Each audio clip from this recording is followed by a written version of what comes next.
السلام عليكم. النهارده بقى جايه لكم بميكس حلو كده بين الفوط وما بين مقطع من الكورس اللي احنا شغالين فيه. تمام، بصوا كده انا بصور لكم بعض الصور بتاعت الفوط. بصراحه فوط جميله جدا والشغل بتاعها حلو جدا، والقطن بتاعها جميل برضو وخامه ممتازه مضغوطه كده، والتطريز بتاعها حلو جدا.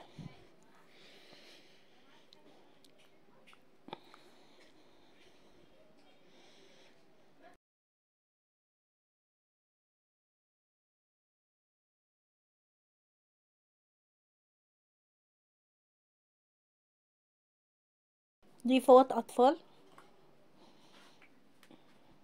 المجسمات بتاعتها حلوه جدا، والقطن بتاعها جميله برضو، خامتها كويسه.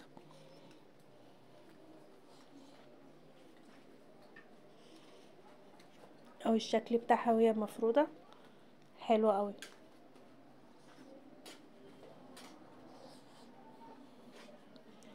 العلبه فيها 4 قطع. ودي الفوط المطرزه، ودي كمان برضو شكلها حلو. حلوه قوي الفوط دي. دي الفوط المطرزه بس مش مينا فيها يعني.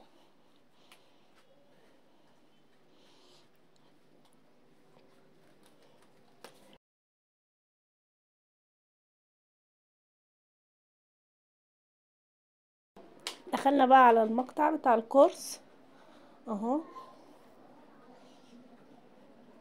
طبعا لو انتي مهتمه بقى بالحاجات دي ونفسك ان انتي تقصي وتعملي شغل بايديكي، يا ريت تتابعينا، تعملي اشتراك للقناه، فعلي زر الجرس على الكل علشان يوصلك كل جديد. وما تنسيش تعملي لنا تعليق حلو كده وتقولي لنا ايه رايك، وهل بتستفادوا من الحاجات اللي احنا بنقدمها لكم دي ولا لا. هنا معانا العميله بتاعتنا اهي شغاله ما شاء الله عليها، بتمشي كل خطوه بايديها. احنا مش بنعلم نظري، لا احنا بنعلم نظري وعملي، والحمد لله النتيجه جميله جدا.